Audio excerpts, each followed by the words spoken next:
Hi friends, welcome back to our channel. இன்னைக்கு நம்ம பார்க்க போற இந்த அப்டேட்ல மெட்ராஸ் ஹைகோர்ட் ரெக்ரூட்மெண்ட்ல இருந்து ரிட்டன் எக்ஸாமினேஷனுக்கு உண்டான அஃபிஷியல் ரிசல்ட் வந்து ரிலீஸ் பண்ணிருக்காங்க. சோ நீங்க வந்து எவ்வளவு மார்க் எடுத்திருக்கீங்க அப்படிங்கறத எப்படி வந்து உங்க மொபைல் ஃபோன் மூலமா செக் பண்றது அப்படிங்கறத பத்தி டீடைலா இந்த வீடியோல வந்து பார்க்க போறோம். வீடியோ வந்து ஸ்கிப் பண்ணாம ஃபுல்லா பாருங்க. வீடியோக்குள்ள போறதுக்கு முன்னாடி இப்ப நம்ம சேனலை நீங்க ஃபர்ஸ்ட் டைம் பாக்குறீங்க அப்படின்னா இந்த வீடியோக்கு கீழ இருக்கக்கூடிய ரெட் கலர் சப்ஸ்கிரைப் பட்டனையும் பக்கத்துல இருக்கக்கூடிய அந்த பெல் பட்டனை கிளிக் பண்ணி ஆல்ங்கிறத எனேபிள் பண்ணி வச்சுக்கோங்க. நம்ம சேனல்ல இருந்து போஸ்ட் பண்ணக்கூடிய ஒவ்வொரு லேட்டஸ்ட் அப்டேட்ஸும் ஈஸியா நீங்க மிஸ் பண்ணாம பார்த்து தெரிஞ்சுக்க முடியும். சரி வாங்க இப்ப நம்ம டைரக்டா வீடியோக்குள்ள போகலாம். ஓகே, இன்னைக்கு நம்ம பார்க்க போற இந்த ஒரு அப்டேட்ல வந்து மெட்ராஸ் ஹைகோர்ட் ரெக்ரூட்மெண்டான மாவட்ட நீதிமன்றங்கள்ல வந்து வேலை வாய்ப்பு வந்து அறிவிச்சிருந்தாங்க. அதுக்கு உண்டான ரிட்டன் எக்ஸாமினேஷனுக்கான அபிஷியல் ரிசல்ட் அப்படிங்கிறது ரிலீஸ் பண்ணியிருக்காங்க. நேத்து நைட் என்ன பண்ணியிருந்தாங்கன்னா எல்லா போஸ்டிங்க்குமே வந்து ஃபைனல் ஆன்சர் கீ வந்து ரிலீஸ் பண்ணியிருந்தாங்க. அந்த ரிசல்ட் அந்த ஆன்சர் கீயுமே நீங்க வியூ பண்ணி பார்த்திருப்பீங்க. எந்தெந்த கொஸ்டினுக்கு எந்தெந்த கொஸ்டின் வந்து ஆன்சர் அப்படிங்கறத பார்த்திருப்பீங்க.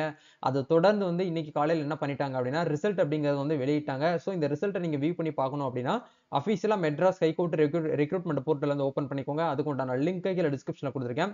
அதை கிளிக் பண்ணி உள்ள வந்தீங்கன்னா இந்த பேஜ்க்குள்ள வருவீங்க. இந்த இடத்துல ரைட் சைடுல வந்து லிங்க் வந்து கொடுத்திருக்காங்க பாருங்க. ஃபர்ஸ்ட் வந்து பாத்தீங்க அப்படின்னா காப்பிஸ்ட் அட்டெண்டர் அண்ட் ஆபீஸ் அசிஸ்டன்ட் இந்த ரெண்டு போஸ்டிங்க்கு நீங்க அப்ளை பண்ணியிருந்தீங்கன்னா இந்த லிங்க் வந்து கிளிக் பண்ணணும். அதே மாதிரி வந்து பாத்தீங்கன்னா நீங்க எழுத படிக்க தெரிஞ்சிருந்தா போதும் அப்படிங்கிற கான்செப்ட்ல cleaner work, gardener, watchman, night watchman cum மசால்ச்சி இந்த மாதிரியான போஸ்டிங்க்கு நீங்க அப்ளை பண்ணியிருந்தீங்கன்னா இந்த லிங்க் வந்து கிளிக் பண்ணணும். அதே மாதிரி டிரைவர் போஸ்டிங்க்கு அப்ளை பண்ணியிருந்தீங்கன்னா இந்த லிங்க் வந்து கிளிக் பண்ணணும். அதே மாதிரி வந்து பாத்தீங்க அப்படின்னா இந்த junior bailiff, examiner, reader, process server இந்த மாதிரியான ஒரு ஜெராக்ஸ் ஆபரேட்டர் இந்த மாதிரியான ஒர்க்குக்கு நீங்க அப்ளை பண்ணியிருந்தீங்கன்னா இந்த லிங்கை கிளிக் பண்ணணும். கிட்டத்தட்ட ஒரு 4 லிங்க் வந்து கொடுத்திருக்காங்க. இதுல நீங்க எந்த போஸ்டிங்க்கு வந்து எக்ஸாமினேஷன் வந்து அட்டெண்ட் பண்ணீங்களோ அந்த லிங்க் தான் டச் பண்ணி நீங்க உள்ள வந்து போய் ரிசல்ட் வந்து பார்க்கணும். இப்போ நம்ம என்ன பண்ண போறோம்னா எக்ஸாம்பிளுக்கு வந்து பாத்தீங்கன்னா ஒரு சப்ஸ்கிரைபருடைய ரிசல்ட் லைவா பார்க்க போறோம். அதுக்காக வந்து காப்பிஸ்ட் அட்டெண்டர் அண்ட் ஆபீஸ் அசிஸ்டன்ட் அப்படிங்கிற இந்த லிங்க் வந்து கிளிக் பண்ணிக்கலாம். இந்த இடத்துல ரெஜிஸ்ட்ரேஷன் நம்பர் அப்படிங்கிற இடத்துல உங்களோட ரிஜிஸ்ட்ரேஷன் நம்பரையும் டேட் ஆஃப் பர்த் வந்து போட்டுக்கோங்க. ரிஜிஸ்ட்ரேஷன் நம்பர் வந்து மிஸ் பண்ணிட்டீங்க அப்படின்னா எப்படி எடுக்கணுங்கிறத கடைசியில் சொல்றேன். ஸோ ரிஜிஸ்ட்ரேஷன் நம்பரையும் டேட் ஆஃப் பர்த்தையும் போட்டு கேப்சா வெரிஃபை பண்ணிட்டு சப்மிட் அப்படிங்கிற இந்த ஆப்ஷன் வந்து அப்படி இந்த ஆப்ஷன் கொடுத்தீங்க அப்படின்னா உங்களுக்கு கீழே வந்து பாத்தீங்கன்னா ரோல் நம்பர் அப்படிங்கிற இடத்துல உங்களோட ரிஜிஸ்ட்ரேஷன் நம்பர் வந்துரும். நேம் ஆஃப் த கேண்டிடேட்ங்கிற இடத்துல உங்களுடைய பேரு, நீங்க எந்த போஸ்டிங்க்கு வந்து அப்ளை பண்ணியிருந்தீங்களோ அந்த போஸ்டிங் நேம் வந்து கீழே வந்துரும். அதுக்கு கீழே வந்து பாருங்க பார்ட் ஏல நீங்க வந்து 47 மார்க்கும், பார்ட் பில வந்து 24 மார்க்கும் வந்து இந்த கேண்டிடேட்ஸ் வந்து எடுத்திருக்காங்க. ஸோ இதை பேஸ் பண்ணி தான் வந்து பாத்தீங்கன்னா உங்களுக்கு வந்து என்ன பண்ணுவாங்கன்னா கம்யூனிட்டி பேஸ் பண்ணி வந்து உங்களுக்கு வந்து செலக்ஷன் லிஸ்ட் வந்து வெளியிடுவாங்க. அதுக்கப்புறம் உங்களுக்கு வந்து சர்டிபிகேட் வெரிஃபிகேஷன் இருக்கும். ஃபைனலா வந்து பாத்தீங்கன்னா ஜங்ஷன் ஆர்டருக்கு கிடைச்சு நீங்க வந்து ஆபீஸ்ல போயிட்டு அதாவது உங்களுக்கு எந்த நீதிமன்றங்களை நீங்க அப்ளை பண்ணீங்களோ அங்க போயிட்டு ஜாயின் பண்ற மாதிரி இருக்கும். இதுதான் வந்து பாத்தீங்கன்னா கான்செப்ட். ஒரு சில போஸ்டிங்க்கு மட்டும் வந்து பாத்தீங்க அப்படின்னா உங்களுக்கு எக்ஸாமினேஷன் அதாவது வந்து பாத்தீங்கன்னா ஸ்கில் டெஸ்ட் வந்து வைப்பாங்க.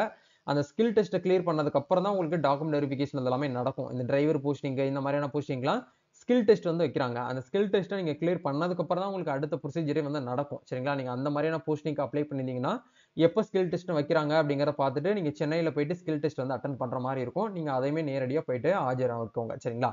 மத்த போஸ்டிங் எல்லாமே வந்து பாத்தீங்க அப்படின்னா உங்களுக்கு மெயின் எக்ஸாம் அதாவது ரிட்டன் எக்ஸாம்ல நீங்க கிளியர் பண்ணாலே போதும். மத்தபடி வந்து பாத்தீங்கன்னா பெருசா வந்து பாத்தீங்கன்னா உங்களுக்கு எதுவும் இருக்காது. கம்யூனிட்டி பேஸ் பண்ணி ரிசர்வேஷன் அடிப்படையில உங்களுக்கு என்ன பண்ணுவாங்கன்னா ஷார்ட் லிஸ்ட் ரிலீஸ் பண்ணுவாங்க.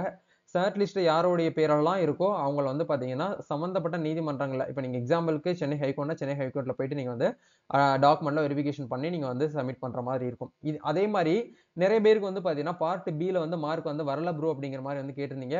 அப்படி இருக்கக்கூடிய கான்செப்ட்ல வந்து பாத்தீங்கன்னா உங்களுக்கு பார்ட் ஏல வந்து நீங்க மினிமம் மார்க் இப்ப டிஎன்பிசியில் எப்படி தமிழ் எலிஜிபிலிட்டி டெஸ்ட்ல வந்து மினிமம் 40% அதாவது 60 மார்க்குக்கு மேல எடுத்திருக்கக்கூடியவங்கள தான் பார்ட் பி பேப்பர் வந்து திருத்துவாங்க. சரிங்களா? அதே மாதிரி தான் இந்த கான்செப்டும் மினிமம் நீங்க 40% மார்க் எடுத்தவங்கள தான் வந்து பாத்தீங்கன்னா பார்ட் பிஏவே வந்து பாத்தீங்கன்னா எவாலுவேட் பண்ணுவாங்க. ஸோ பார்ட் பில மார்க் வரல ப்ரோ அப்படின்னு சொல்லிட்டு நீங்க வந்து ஃபீல் பண்ண வேண்டாம். நீங்க நெக்ஸ்ட் டைம் வந்து பாத்தீங்கன்னா ட்ரை பண்ணிக்கோங்க. பார்ட் ஏ பார்ட் பிலயும் மார்க் இருக்கு அப்படின்னா நீங்க என்ன பண்ணிக்கலாம்னா அடுத்த கட்டத்துக்கு மூவ் ஆயிருக்கீங்க. ஸோ நல்ல ஒரு ஹை ஸ்கோர் எடுத்திருக்கீங்க அப்படின்னா கண்டிப்பா உங்களுக்கு என்ன ஆகும்னா இந்த ஏரியா வந்து ஜாப் கிடைக்கிறதுக்கான பாசிபிலிட்டிஸ் இருக்கு. ஸோ கண்டிப்பா இந்த ஒரு வீடியோ உங்களுக்கு ரொம்பவே ஹெல்ப்ஃபுல்லா இருக்கும்னு நினைக்கிறேன். அடுத்தடுத்து நெக்ஸ்ட் நம்ம என்ன மூவ் பண்ணணும், டாக்குமெண்ட் வெரிஃபிகேஷன் எப்படி இருக்கும், செலக்ஷன் லிஸ்ட்லாம் வந்து எப்படி ரிலீஸ் பண்ணுவாங்க அப்படிங்கலாம் நீங்க வந்து ரெகுலரா உங்க மொபைல் ஃபோனுக்கு நீங்க வேணும்னு நினைச்சீங்கன்னா நம்ம சேனல் கூட நீங்க கனெக்ட்ல இருந்துக்கோங்க, சப்ஸ்கிரைப் பண்ணி வச்சுக்கோங்க. நம்மளுடைய சோசியல் மீடியா பேஜஸ் வந்து ஃபாலோ பண்ணிக்கோங்க. எல்லா அப்டேட்டும் நம்ம என்ன பண்ணுவோம்னா சோசியல் மீடியா போஸ்ட்ல தான் வந்து ஷேர் பண்ணுவோம். ஈஸியா உங்களால வந்து பாத்தீங்கன்னா செக் பண்ணிக்க முடியும். இப்போ ரிஜிஸ்ட்ரேஷன் நம்பர் வந்து பாத்தீங்கன்னா உங்களுக்கு தெரியல அப்படின்னா நீங்க மேல என்ன பண்ணுங்க அப்படின்னா இந்த இடத்துல ஹை கோர்ட்னு ஒரு ஆப்ஷன் கொடுத்திருப்பாங்க. இந்த இடத்துல லாகின் அப்படிங்கிற ஒரு ஆப்ஷன் இருக்கும். சரிங்களா? இந்த லிங்க் வந்து கிளிக் பண்ணீங்கன்னா டைரக்டா உங்களுக்கு லாகின் ஐடி போகும். இந்த இடத்துல கண்டிப்பா நீங்க உங்க சிஸ்டத்துல அப்ளை பண்ணியிருந்தீங்கன்னா யூசர் நேம் பாஸ்வேர்ட் இருக்கும். அதை போட்டு நீங்க கேப்சா வெரிஃபை பண்ணி நீங்க லாகின் பண்ணிக்கலாம். இல்ல ப்ரோ எனக்கு நான் வந்து ப்ரௌசிங் சென்டர்ல பண்ணேன் எனக்கு வேற ஒருத்தவங்க பண்ணி கொடுத்தாங்க அப்படின்னா இந்த இடத்துல ஃபர்கட் பாஸ்வேர்ட் அப்படிங்கிற இந்த ஆப்ஷனை கொடுத்து நீங்க என்ன பண்ணிக்கலாம்னா உங்களோட இமெயில் ஐடி நீங்க அப்ளை பண்ணும்போது எந்த மெயில் ஐடி குடுத்தீங்களோ, அந்த மெயில் ஐடிய போட்டு இந்த இடத்துல கேப்ச்சா வெரிஃபை பண்ணி சப்மிட் பண்ணீங்கன்னா, நீங்க டைரக்ட்டா உங்களுக்கு மெயிலுக்கு வந்து ஒரு லிங்க் வரும். அந்த லிங்க்க டச் பண்ணி நீங்க வெரிஃபை பண்ணிட்டீங்கன்னா, டாஷ்போர்டுக்குள்ள போயிருவீங்க. டாஷ்போர்டுக்குள்ள போனீங்கன்னா, கண்டிப்பா உங்களுக்கு ரிஜிஸ்ட்ரேஷன் நம்பர் இருக்கும். ரிஜிஸ்ட்ரேஷன் நம்பர எடுத்துட்டு நீங்க என்ன பண்ணுங்கன்னா, மறுபடியும் இந்த இடத்துல ரிசல்ட்ல போயிட்டு ரிஜிஸ்ட்ரேஷன் நம்பரையும், டேட் ஆஃப் பர்த்தையும் போட்டு நீங்க லாகின் பண்ணீங்கன்னா, உங்களுடைய லைவ் ரிசல்ட்ட நீங்க என்ன பண்ணிக்கலாம்னா, வியூ பண்ணி பார்த்துக்கலாம். இதுதான் இப்போதைக்குன்னு மெட்ராஸ் ஹைகோர்ட் ரெக்ரூட்மென்ட்ல இருந்து வந்திருக்கக்கூடிய அப்டேட். வேற ஏதாவது இந்த வீடியோல உங்களுக்கு வந்து டவுட்ஸ் வருது அப்படின்னா கமெண்ட் பண்ணுங்க. நம்ம நெக்ஸ்ட் ஒரு அப்டேட்ல மீட் பண்ணுவோம். Thank you. All the best. God bless you.